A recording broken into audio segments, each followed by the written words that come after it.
చేస్తా ఉన్నాను. ఇవాళ మా కేసీఆర్ గారి నాయకత్వంలో కేటీఆర్ గారు హరీష్ రావు గారు ఆదేశాల మేరకు నిన్న గౌరవనీయులు పెద్దలు మా జిల్లా పార్టీ అధ్యక్షులు షంబీర్పూర్ రాజు గారు నిన్న పిలుపివ్వడం జరిగింది. ఇవాళ మా బీఆర్ఎస్ పార్టీ ఎమ్మెల్యే అని చెప్తున్న గాంధీ గారి ఇంట్లో ఇవాళ సమావేశం ఉంటుంది. మన బీఆర్ఎస్ పార్టీ కార్యకర్తలు అందరూ ముఖ్య నాయకులు అందరూ కూడా రాండని ఇవాళ పిలుపివ్వడం జరిగింది. ఇవాళ మేము పిలిపించిన తర్వాత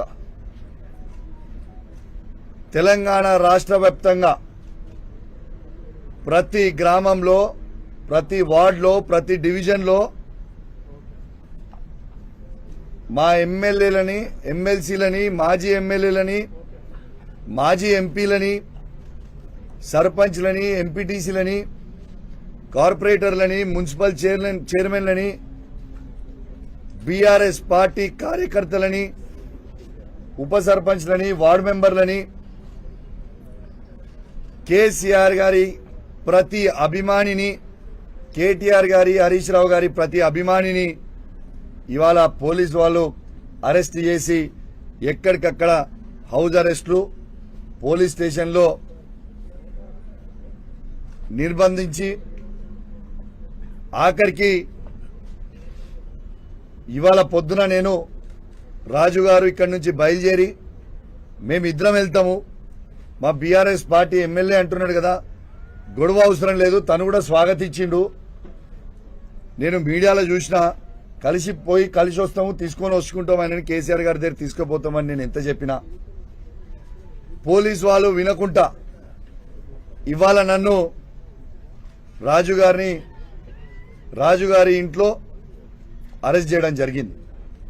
నేను ఒకటే అడుగుతా ఉన్నాను, మరియు నిన్న పోలీసు వాళ్ళు దగ్గర ఉండి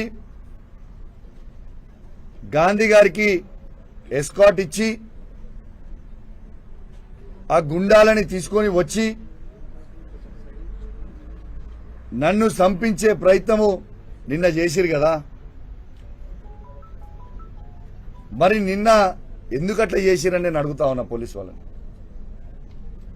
వచ్చిన వాళ్ళ 30-40 మందిని ఇలా సైబరాబాద్ పోలీస్ అనేది ఆ 30-40 మందిని ఆపలేకపోయినరా. నేను ఒకటే కోరుతా ఉన్నా, ఈ తెలంగాణ సమాజాన్ని ఒక్కసారి ఆలోచించమని కోరుతా ఉన్నాను. ఏ విధంగా ఈ రేవంత్ రెడ్డి గారి ప్రభుత్వం ఏ విధంగా వ్యవహరిస్తుందనేది దయచేసి ప్రతి ఒక్కరు కూడా గమనించాలని విజ్ఞప్తి చేస్తా ఉన్నాను. స్వయంగా రేవంత్ రెడ్డి గారే అక్కడ ఆదేశాలు ఇచ్చి కౌశిక్ రెడ్డి గారిని హత్య చేయండి, ఇలా ఏదన్నా చేసి అని చెప్తే ఇలా ఒక ఎమ్మెల్యేకే ఈ తెలంగాణ రాష్ట్రంలో రక్షణ లేనప్పుడు సామాన్య ప్రజల పరిస్థితి ఏంది అని చెప్పి నేను అడుగుతా ఉన్నాను. దీనికి జవాబు చెప్పాల్సిన అవసరం ఉంది తెలంగాణ సమాజానికి. నేను ఒక్కటే అడుగుతున్నా, దీనికి సమాధానం చెప్పండి రేవంత్ రెడ్డి గారు. మీరే ముఖ్యమంత్రి, మీరే హోమ్ మినిస్టరు, మరి మీ ప్రభుత్వంలో మీరు మొన్న కోట్లాది రూపాయలు ఇచ్చి జాయిన్ చేసుకున్న గాంధీతో పాటు గుండాలని 30-40 మంది గుండాలని సైబరాబాద్ పోలీస్ ఆపలేకపోయిందా? మీరు ఈ సమాజానికి ఏమి చెప్పదలుచుకున్నారని చెప్పి నేను అడుగుతా ఉన్నాను. ఒకటే నేను షేర్లింగంపల్లి ప్రజల్ని కూడా కోరుతా ఉన్నాను, శాసనసభ్యుడైన గాంధీ ఏం మాట్లాడిండు, ఆయన భాష ఏంది, ఆయన మాట్లాడిన భాష ఒకసారి దయచేసి సమాజం గమనించాలని నేను విజ్ఞప్తి చేస్తా ఉన్నాను. ఒక శాసనసభ్యుడు మాట్లాడాల్సిన భాషనే నాది. ఏం భాష అండి? నేను చేసిన తప్పేంటిదండి? నేను చేసిన తప్పేంది? ఒక్కసారి మీ అందరు కూడా, తెలంగాణ ప్రజలందరూ కూడా ఆలోచన చేయాలని విజ్ఞప్తి చేస్తాను. నేను చేసిన తప్పేంది? గాంధీ గారే స్వయంగా నేను కాంగ్రెస్ పార్టీలో లేను, నేను బీఆర్ఎస్ పార్టీ ఎమ్మెల్యేను అని తనే మీడియాకు చెప్తా ఉన్నాడు. మరి నేను మా ఎమ్మెల్యే గారి ఇంటికి వెళ్ళి తనని స్వాగతించి తెలంగాణ భవన్కి తీసుకెళ్లి కేసీఆర్ గారి దగ్గరికి తీసుకుపోతా అన్న. దాంట్లో ఏమైనా తప్పున్నదా అని నేను అడుగుతా ఉన్నా. నన్ను ఇంత దారుణంగా తిట్టడము సమాజం యాక్సెప్ట్ చేస్తుందా? ఒక్కసారి ఆలోచన చేయండి. ఒక బాధ్యత కలిగిన ఎమ్మెల్యే గారు ఈ విధంగా మాట్లాడగలుగుతారా? ఒక్కసారి ఆలోచన చేయండి. అదేమన్నా భాషనేనా? ఒక్కసారి ఆలోచన చేయండి. నేను దయచేసి షేర్లింగంపల్లి ప్రజలందరినీ కూడా కోరుతా ఉన్నాను, మీరందరూ చదువుకున్న ఎడ్యుకేటెడ్ పీపుల్, ఆయన మాట్లాడిన భాష ఒక్కసారి మీ అందరూ కూడా గమనించాలి అని నేను విజ్ఞప్తి చేస్తా ఉన్నాను. ఇవాళ నేను ఉండే కొల్లా లగ్జరీ విల్లాస్లో, ఆ విల్లాలో నేను ఒక్కడనే ఉండా. నాతో పాటు 69 కుటుంబాలు ఉంటాయి. చిన్నపిల్లలు ఉంటారు, మహిళలు ఉంటారు, పెద్దవాళ్ళు ఉంటారు. ఇవాళ అదే కమ్యూనిటీలో మంత్రి నారాయణ గారు ఉంటారు. అదే కమ్యూనిటీలో ఇంకో శాసనసభ్యుడు శివప్రసాద్ రెడ్డి గారు ఉంటారు. మాజీ శాసనసభ్యుడు గణేష్ గుప్తా గారు ఉంటారు. ఇంకా పెద్ద పెద్ద వ్యాపారస్తులు చాలా మంది ఆ కమ్యూనిటీలో ఉంటారు. అట్లాంటి కమ్యూనిటీ లోపలికి ఇలా దౌర్జన్యం చేయనికే వచ్చిండు అంటే, ఇలా ప్రజలని భయప్రాంతాలకి గురి చేయడానికి నీకు ఆ ప్రజలు ఓట్లేసి నేను ఎమ్మెల్యేగా చేసిండ్రా అని నేను అడుగుతా ఉన్నాను. నీ రౌడీయిజం చూడడానికి నీ నియోజకవర్గాల్లో నీకు ఓట్లేసిర్రా అని నేను అడుగుతా ఉన్నాను. ఇలా కమ్యూనిటీలో ఉన్న ప్రజలందరూ కూడా నీకు ఓట్లేస్తేనే నువ్వు ఎమ్మెల్యే అయినావు కదా. అఫ్కోర్స్ నీ ముఖం చూసి ఓటేయలేదు, కేసీఆర్ గారి ముఖం చూసి ఓటేసిరు, కేటీఆర్ గారి ముఖం చూసి, హరీష్ రావు గారి ముఖం చూసి ఓటేసిరు, అది వేరే సబ్జెక్ట్. కానీ ఓట్లేసిన ప్రజలని భయప్రాంతాలకి గురి చేయడం నువ్వు ఎంతవరకు కరెక్ట్ అని నేను అడుగుతా ఉన్నాను. ఇలా కాలనీలో మీరు ఆ కమ్యూనిటీకి సంబంధించిన గేట్లు డ్యామేజ్ చేసిర్రు, ఎంతో మంది ఇంట్లో గ్లాసులు పగలగొట్టిర్రు, నా ఇల్లుతో పాటు వాళ్ళ కారద్దాలు పగలగొట్టిండ్రు. ఇది సమాజానికి కరెక్టా అని నేను అడుగుతా ఉన్నాను. What are you trying to do mister Gandhiji? Can you please tell me? మళ్ళా ఇంతకి నువ్వు వచ్చి చేసింది ఏముందిరా భయ్ అంటే, ఆడికి వచ్చి నన్నేమైనా టచ్ చేసినావా? నా ఇంటికి కూడా టచ్ చేయలేకపోయాను. ఆఖరికి గట్టిగా గాలి వస్తే అద్దం బలిగిపోయేది, అద్దం బలగొట్టిపోయాను. ఇదా మీరు చేసేది? ఇదా మీకు కావాల్సింది? నువ్వు స్ట్రేట్గా చెప్పు. నువ్వు బీఆర్ఎస్ పార్టీ ఎమ్మెల్యే అయితే నువ్వు కండువ కప్పుకో, రాదు కండువ కప్పుకో. ఇలా నువ్వు ప్రతి ఇంటర్వ్యూ ఇస్తుంటే నేను టీవీలో చూస్తున్న బ్యాక్గ్రౌండ్లో వైఎస్ రాజశేఖర రెడ్డి గారి బొమ్మ ఉంది. వాళ్ళ ఇంటి చుట్టూ మొత్తం కాంగ్రెస్ ఫ్లెక్సులు ఉన్నాయి, వాళ్ళ ఇంట్లో మొత్తం కాంగ్రెస్ బొమ్మలు ఉన్నాయి. ఒక్కసారి సమాజం ఆలోచన చేయాలి, ఇట్లాంటి వాళ్ళు మనకు అవసరమా అనేది సమాజం ఆలోచన చేయాలి. రెండోది, మీకు ఒక వీడియో వినిపించదలుచుకున్నా. ఇలా గాంధీ గారు మాట్లాడిన వీడియో ఒక్కసారి మీ అందరు వినాలి. ఆయన ఏమన్నాడో ఒక్కసారి మీరు వినాలి.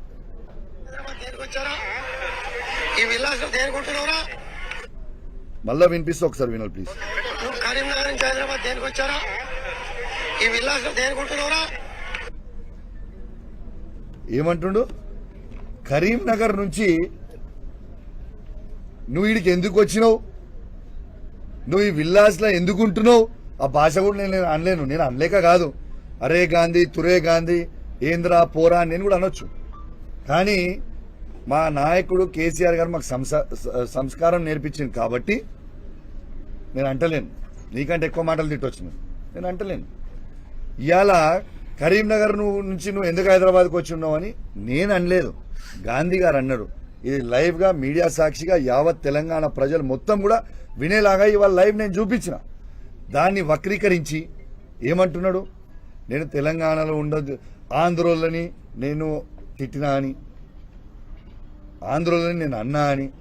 ఎందుకే మీరు రాజకీయం? నేను మీకు చెప్తున్నా, హైదరాబాద్లో ఉన్న ప్రతి ఆంధ్ర సెటిలర్కి నేను చెప్తా ఉన్నాను, నేను నిన్న అన్నది గాంధీని అన్నా. గాంధీయే స్వయంగా ఏమన్నాడు? గాంధీకి కౌశిక్కి ఇది వ్యక్తిగతం అన్నాడు. ఎస్, నేను కూడా వ్యక్తిగతంగా గాంధీని అన్నా. ప్రతి ఆంధ్ర సెటిలర్ అంటే మాకు గౌరవం ఉంది. ఇంతకుముందు చెప్పినట్టు కేసీఆర్ గారే చెప్పిండ్రు. ఏమని చెప్పిండ్రు? ఆంధ్ర సెటిలర్స్కి ఎవరికైనా కాలికి ముళ్ళు గుచ్చుకుంటే నేను పండ్లతోని తీస్తా అని కేసీఆర్ గారు చెప్పిండు. ఉట్టి మాటలనే కాదు, ఇదే ఆంధ్ర సెటిలర్లని ఈ 10 సంవత్సరాల కేసీఆర్ నాయకత్వంలో ఎంత అద్భుతంగా చూసుకున్నాము. ఒక్క ఇన్సిడెంట్ అని ఏమైనా చేసినామా? ఒక్కసారి ఆలోచన చేయండి. వీళ్ళ చిల్లర రాజకీయాల కోసం ఆంధ్ర తెలంగాణ అని రెచ్చగొట్టి డ్యామేజ్ చేసే, హైదరాబాద్ ఇమేజ్ ని డ్యామేజ్ చేసే ప్రయత్నం చేస్తా ఉన్నారు. అయ్యా రేవంత్ రెడ్డి గారు, ఇప్పటికే మీరు హైడ్రా అని రోజుకొక బిల్డింగ్ కూలగొట్టి మీరు ఇబ్బంది పెడతా ఉన్నారు హైదరాబాద్ ప్రజల్ని. ఇలా హైదరాబాద్ లో పెట్టుబడులు పెట్టాలంటే భయపడే పరిస్థితికి తీసుకొని వచ్చిర్రు. హైదరాబాద్ బ్రాండ్ ఇమేజ్ ని ఇవాళ రేవంత్ రెడ్డి గారు డ్యామేజ్ చేస్తా ఉన్నారు. ఇదంతా ఒక పెద్ద కుట్ర. దయచేసి హైదరాబాద్ ప్రజలందరూ కూడా గమనించాలి. రేవంత్ రెడ్డి గారు ఇదంతా కుట్ర చేసి హైదరాబాద్ డెవలప్ కాకుండా కేసీఆర్ గారు చేసిన 10 సంవత్సరాలలో ఇలా అన్ని ప్రాంతం ఉన్నోళ్ళు, ఆంధ్రోలు కావచ్చు, నార్త్ ఇండియన్స్ కావచ్చు, ఏడు నుంచి వచ్చిన సెటిలర్స్ ని మేము అద్భుతంగా స్వాగతించినాం. అద్భుతంగా హైదరాబాద్ ని ఈ భారతదేశంలోనే నంబర్ 1 సిటీగా తీసుకుపోయినాం. Is it not the truth? ఇలా మీరు చేస్తుంది ఏంది? చంద్రబాబు నాయుడు గారి ట్రాప్ లో పడి, చంద్రబాబు నాయుడు గారి డైరెక్షన్లలో పడి రేవంత్ రెడ్డి గారు ఇక్కడి నుంచి అందరినీ కూడా తీసుకుపోయి అమరావతికి డైవర్ట్ చేసే ప్రయత్నం ఇవాళ స్వయంగా రేవంత్ రెడ్డి గారు చేస్తున్నది యావత్ తెలంగాణ ప్రజలు గమనించాలని విజ్ఞప్తి చేస్తా ఉన్నాను. ప్రత్యేకంగా హైదరాబాద్ ప్రజలందరినీ కూడా గమనించాలి అని నేను విజ్ఞప్తి చేస్తా ఉన్నాను. హైదరాబాద్ ని ఎంత డ్యామేజ్ చేస్తున్నారో ఒక్కసారి మీరు గమనించాలి అని నేను విజ్ఞప్తి చేస్తా ఉన్నాను.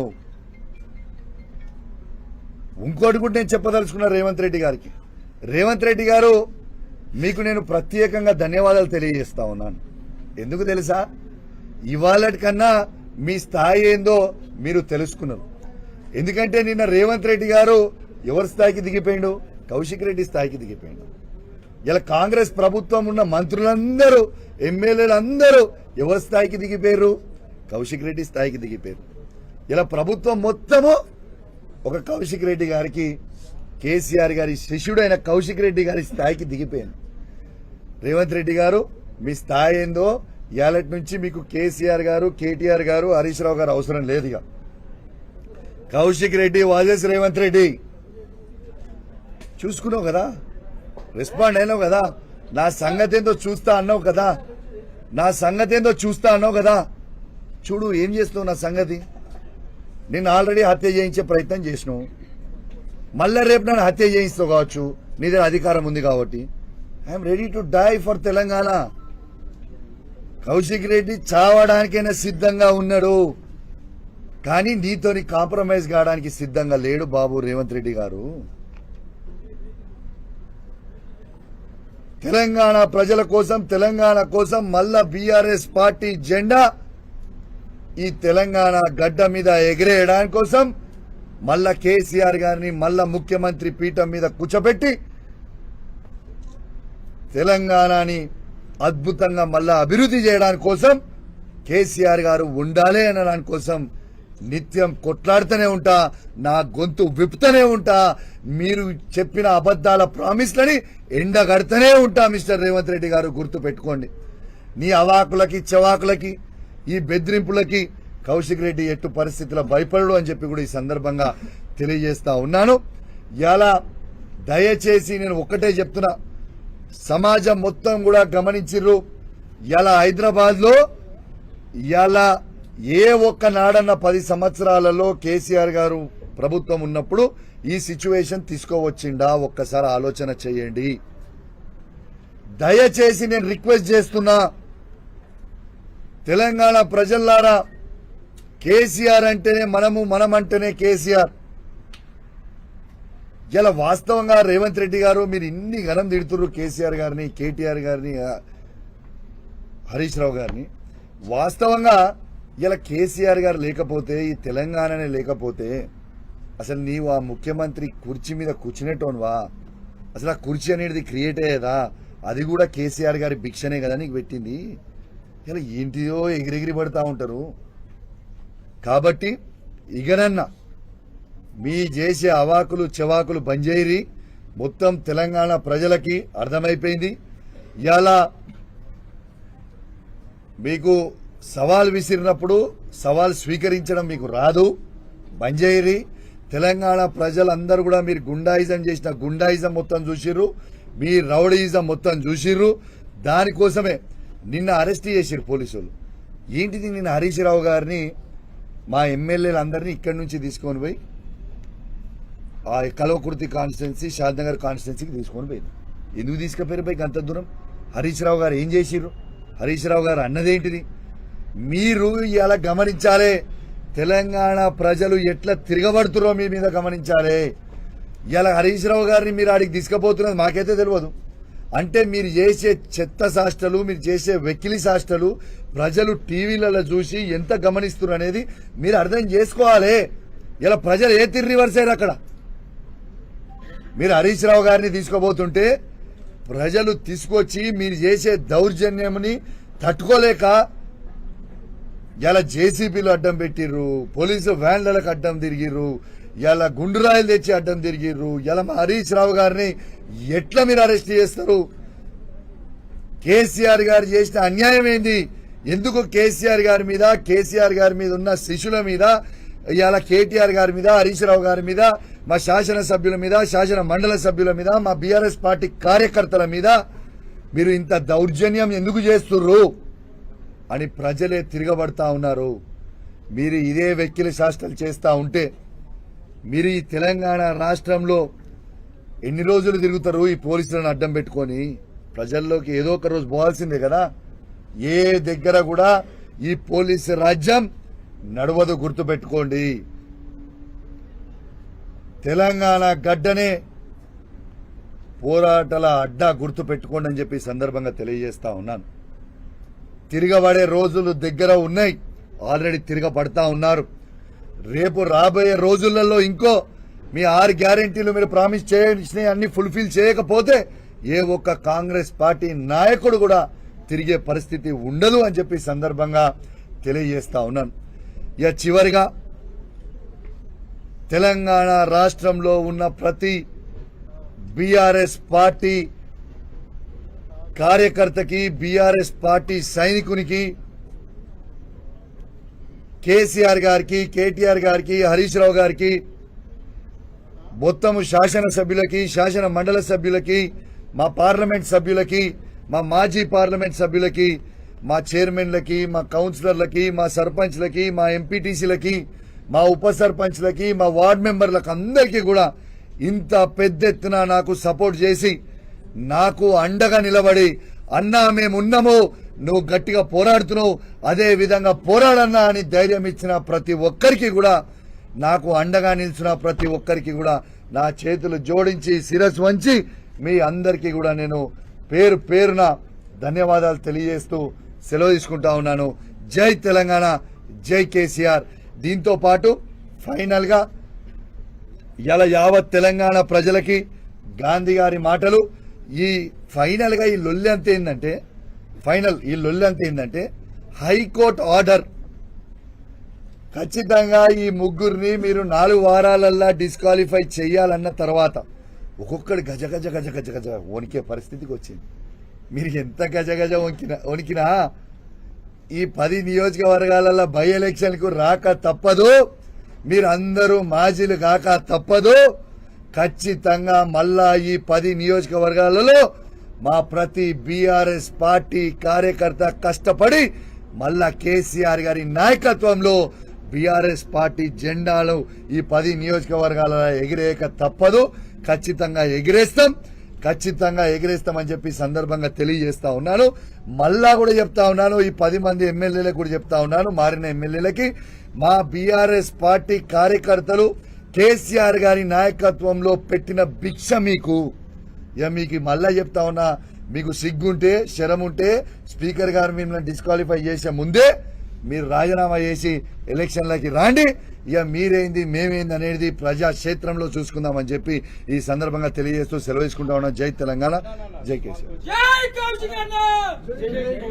As per constitution law PSC chairman ప్రధాన ప్రతిపక్ష ఇస్తారు కదా, అందులో భాగంగానే అరికపూడి గాంధీ గారికి ఇచ్చారు కదా, తను కూడా మిమ్మల్ని స్వాగతించారు కదా, ఇంకా వివాదం ఏముందా? ఇండైరెక్ట్లీ టీఆర్ఎస్ లో కూడా ఉన్నా అని చెప్పాడు. ఇండైరెక్ట్ గా ఏంది, ఆయన గెలిచింది బీఆర్ఎస్ బీఫామ్ మీద, ఏంటిది ఇండైరెక్ట్ గా? రెండోది, ఇవాళ మీకు ఒక్కటే చెప్తున్న ప్రజలందరూ కూడా గమనించాలి, నేను కూడా అడిగేది అదే. మా పార్టీ పిఏసి చైర్మన్ కి ఎన్నుకుంది ఎవరిని?